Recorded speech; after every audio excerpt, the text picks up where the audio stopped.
Nataka tusimame hapa. Habari zenu?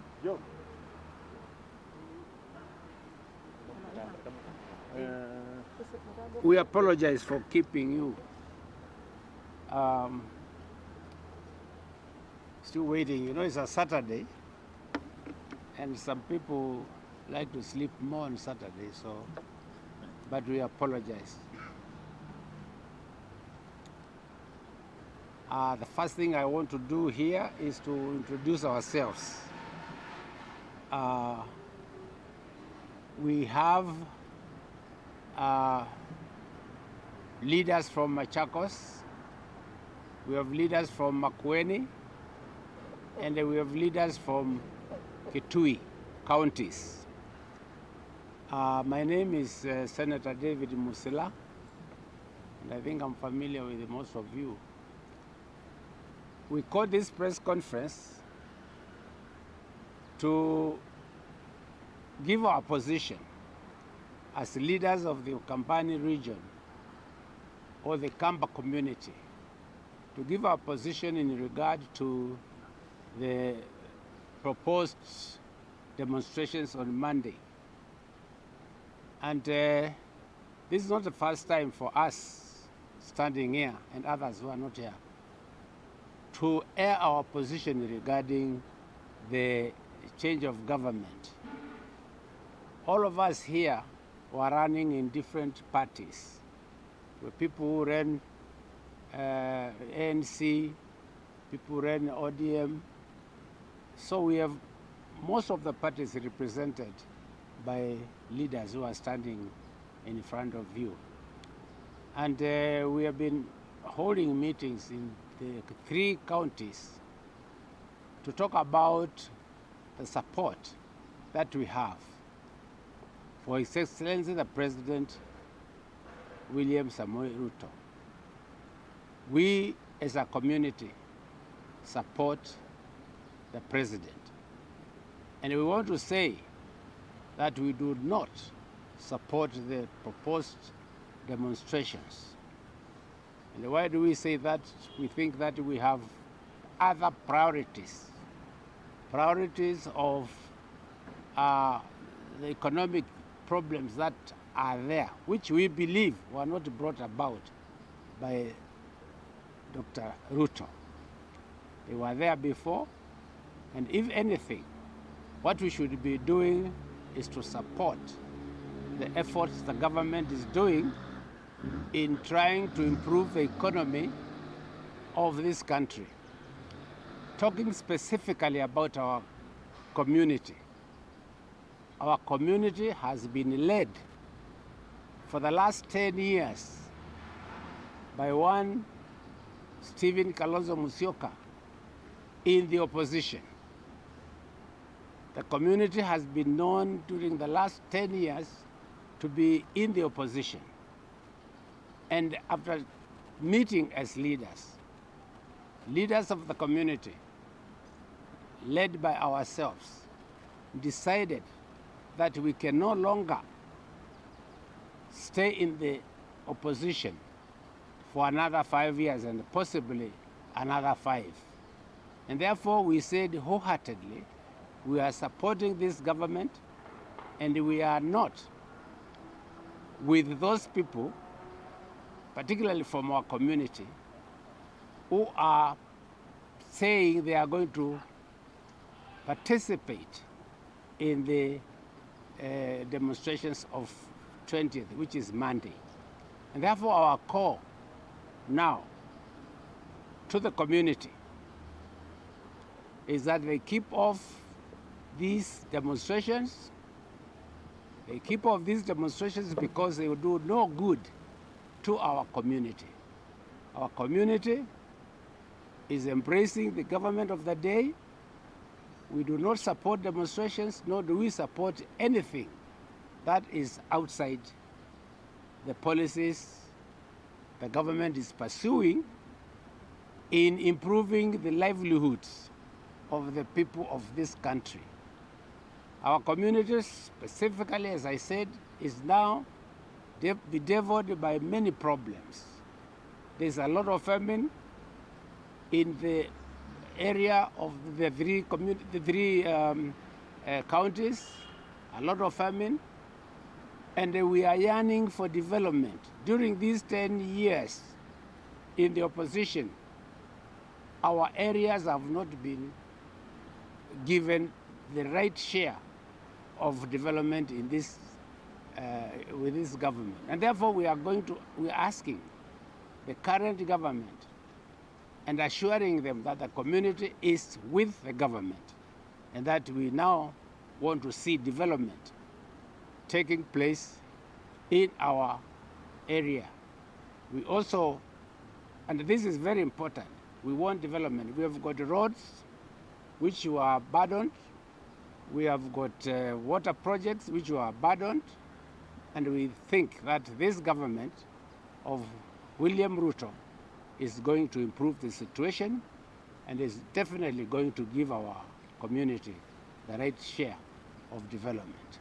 So let me stop there and then invite another leader to say something. This is Honorable Joe Mutambu.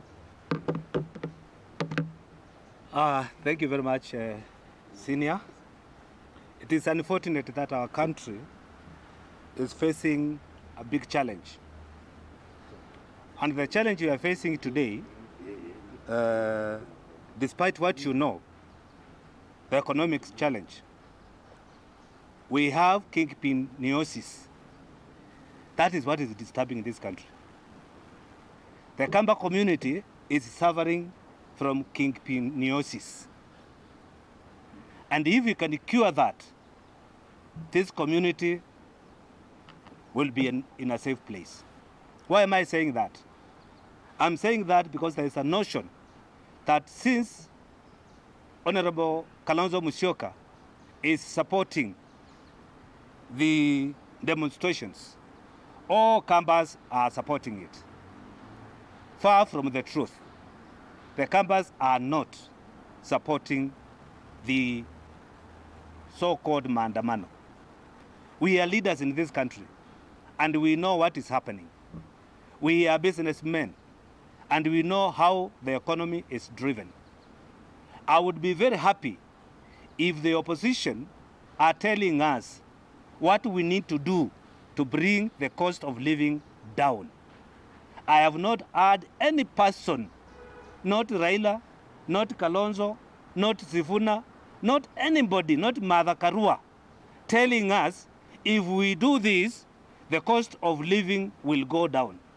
We know what they are looking for. What they want is to overthrow the government in the name of high cost of living. And we want to tell them to come out open. If they say they are marching to State House, there is no milling factory in State House. There is no maize in State House. Maize is somewhere else. And we can only reduce the cost of living once we go to farms. It has been said in very few days, rain is coming. And I'm wondering, and I said it before and I'm going to repeat, that I'm shocked when I hear Kalonzo Musyoka mobilizing campus to come to Nairobi to demonstrate instead of telling them to go and start farming.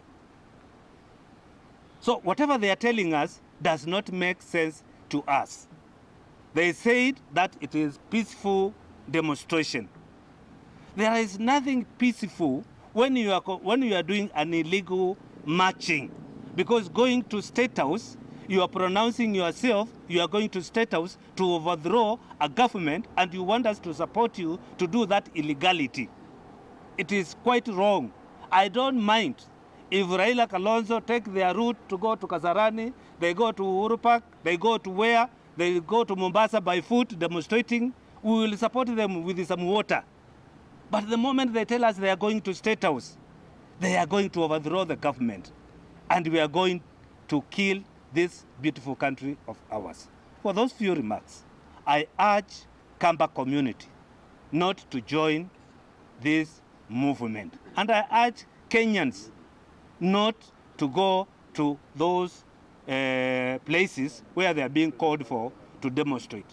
I would agree with these leaders if they tell us that the people who will go to demonstration, one will be Kenneth Kalonzo Musyoka, and another one will be Raila Amolo Odinga, and another one is the son of Martha Karua. That will be a peaceful demonstration. But if you call people from Kibera, from Mathare, those who have not eaten, and their mandas is being cooked in Nairobi, I don't see where the peaceful mandamano will be. So I'm sorry, but we ask them to tone down and look or seek for negotiation and bring forward what ideas they have to bring the cost of living down. Thank you. Thank you. Now I am going to call Honorable Kisoi Munyao to say a few words. Please be brief. What I want to ask Kenyans is this. For how long are we going to succumb to blackmail? For how long are we going to be intimidated by the opposition so that we can do things that are not within the Constitution? What is going to happen on Monday is a recipe for anarchy. And I want to tell the Azimio team that is planning whatever is going to happen on Monday that the government does not negotiate with terrorists. The government cannot negotiate with bandits. The government cannot negotiate with anarchists. These are people who are intending to overthrow the government legitimately elected by the people of Kenya, and the government must be prepared to take the full force of those who want to overthrow it. Time and again, if we look at the issue of this nation, we must ask ourselves, how did we get where we are? Some of the issues being raised now were perpetuated by the Uhuru-Raila handshake. Serious economic crimes, serious plunder of public resources. Yet the same people are now crying foul, pretending to be the holiest of all, and telling us what should be done. Time has come as Kenyans, we say enough is enough. We are ready to face whatever is happening, and we are consulting also our friends, also to petition the internal ministry so that it can also give us permission to hold peaceful demonstrations on Monday, also heading to Raila's place on Monday. So we are also consulting, because if these are peaceful demonstrations, the government should also allow us to also do peaceful demonstrations, because there is nobody who has monopoly of violence. We are saying as a community, we don't support whatever is happening, and those who are going to be there is just a group of a few wiper leaders who will be there.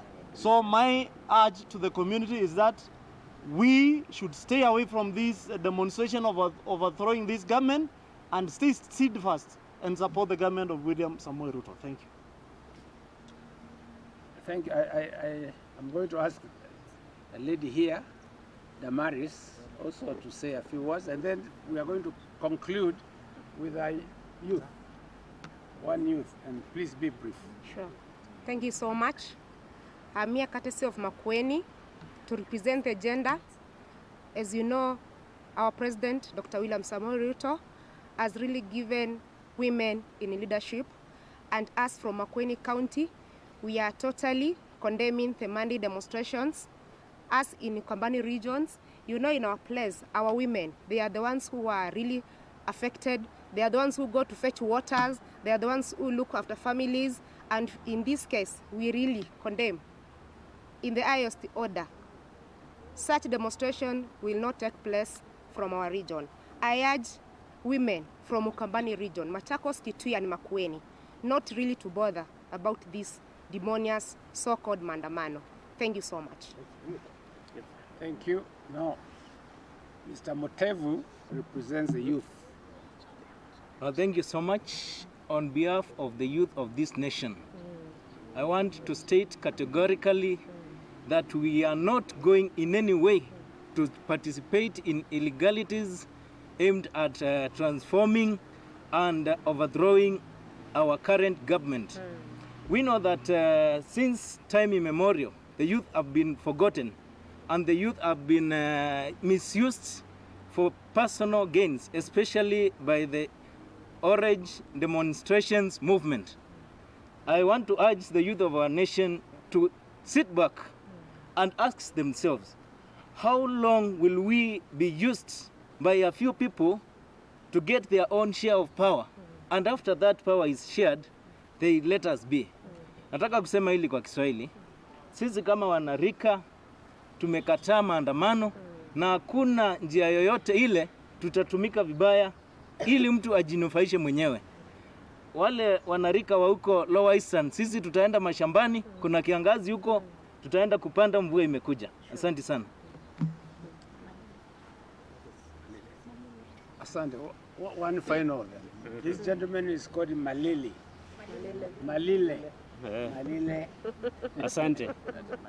Na mimi ningetaka kusema machache, mojawapo ikiwa kama kutakuweko maandamano kama vile yamekuwa kwa zile wiki mbili zimepita. Tumeona uchumi wetu ukiendelea kudorora. Tumeona shilingi yetu ya Kenya ikiendelea weaken against the dollar. Hiyo ni sababu moja ya mafuta kwenda juu. Wale watu ambao wanasababisha maisha yetu yakuwe magumu zaidi hapa Kenya ni wale wanaandamana kila siku. Kwa hayo ningetaka kusema sisi kama eneo letu la Lower Eastern tumesema hakuna maandamano. Hatutamfuata yule kiongozi wa Wiper ambaye amejiunga na Raila Odinga ati waambie wa Kamba wafunge barabara. Tunataka kila mtu Mkenya ambaye anapenda nchi hii tuhakikishe uchumi umesimama vizuri. Na kama hatutafanya hivyo, basi tutaendelea kuumia na maisha yetu yataendelea kuwa magumu. Jambo la mwisho ni hili. Mheshimiwa Kalonzo Musyoka akitembea kila mahali anaongea mambo ya peace. Anasema ati kutakuwa na maandamano ya amani. Hakuna maandamano ya amani inaweza fanyika kama watu wanataka kuelekea State House. Ikulu ya Nairobi is a no-go zone. Na maandamano yanakubaliwa katika katiba. Lakini tumeona maisha mengi na kuna kiongozi fulani aliongea hivi juzi kana kwamba kutakuwa na bloodshed kama tutakubali haya mambo yafanyike.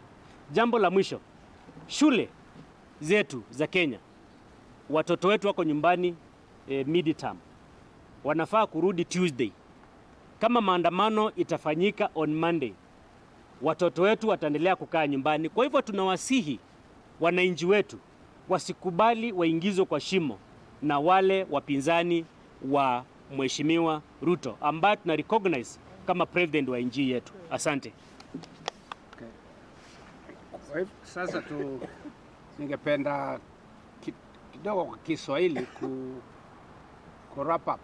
Vile tumesema ni kwamba sisi ni viongozi wa Ukambani na tunaongea kwa niaba ya wananchi wetu wote ambao wanaishi katika kaunti zetu tatu ya Kitui, Machakos na Makueni kuhusu maandamano ambayo imepangwa siku ya Jumatatu tarehe 20. Mwito wetu kwa watu wetu wote ni kwamba wasishiriki katika maandamano. Sisi tunajua katika huo mpango kuna mmoja wetu ambaye ni Stephen Kalonzo Musyoka ambaye anaongoza community yetu kuelekea kwa upinzani, na sisi tumekataa katakata kwamba Wakamba hawatakuwa katika upinzani wakati huu. Ametupeleka miaka 10 na hatutakubali miaka ingine 5. Na kwa hivyo tumesema watu wetu hawatashiriki katika maandamano, na ikiwa yeye anataka kuendelea aendelee. Tunasikia kwamba anataka kuwa rais 2027. Kwa hivyo community haiwezi kwenda kwa upinzani ati kungojea Kalonzo awe rais 2027. Itapata nini akiwa rais? Amekuwa katika uongozi miaka mingi, nafikiri sasa inaelekea 40, na Wakamba hawezi kuonyesha kitu chochote ambacho aliwapatia. Kwa hivyo aendelee na maandamano yake, lakini ajue community haina yeye.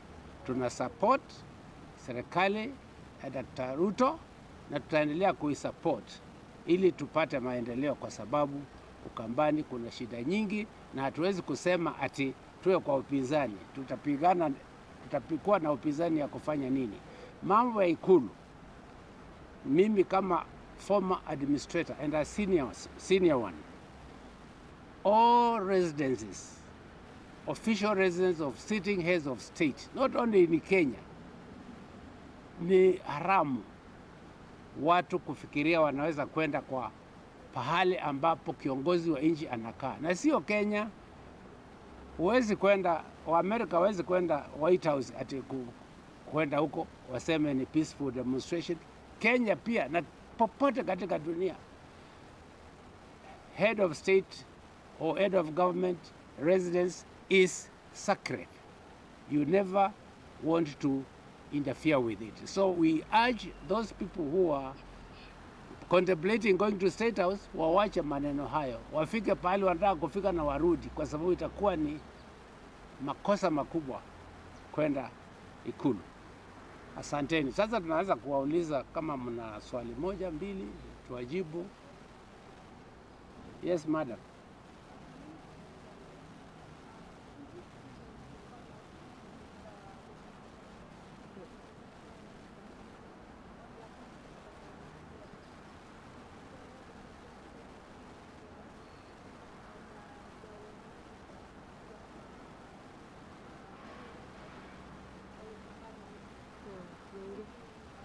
There was no?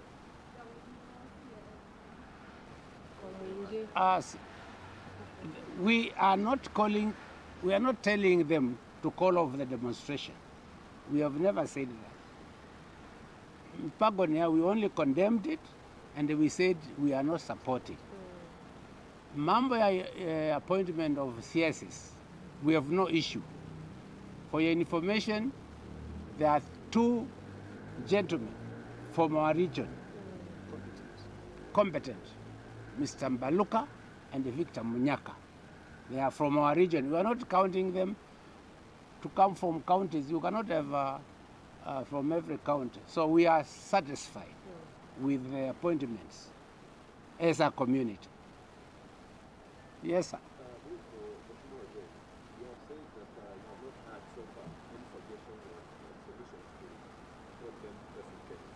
But we know one of the ultimatums they are giving is that they respect the full subsidy. Don't you feel that that is a solution? If that is given an idea by the president, would you advise that this proceed? If we are keen to follow the economic status of our country, subsidy came 2 or 1 month towards election. Previous administration was there since 2017. Why was there no subsidy in 2017, 2018, 2019, 2020, 2021? Why was there no subsidy? Handshake came to play in 2018. Why was there no subsidy? The subsidy which came in was a carrot to dangle to the electorate to elect the Azimio candidate. And it was not meant to stay. And if it was to stay, there could have been a budget for it. There was no budget for it. Even up to today, the millers are crying. They were never paid. So it was just a promissory note which was given. And there was no money. Okay? So that's why I'm saying I have not had anything tangible.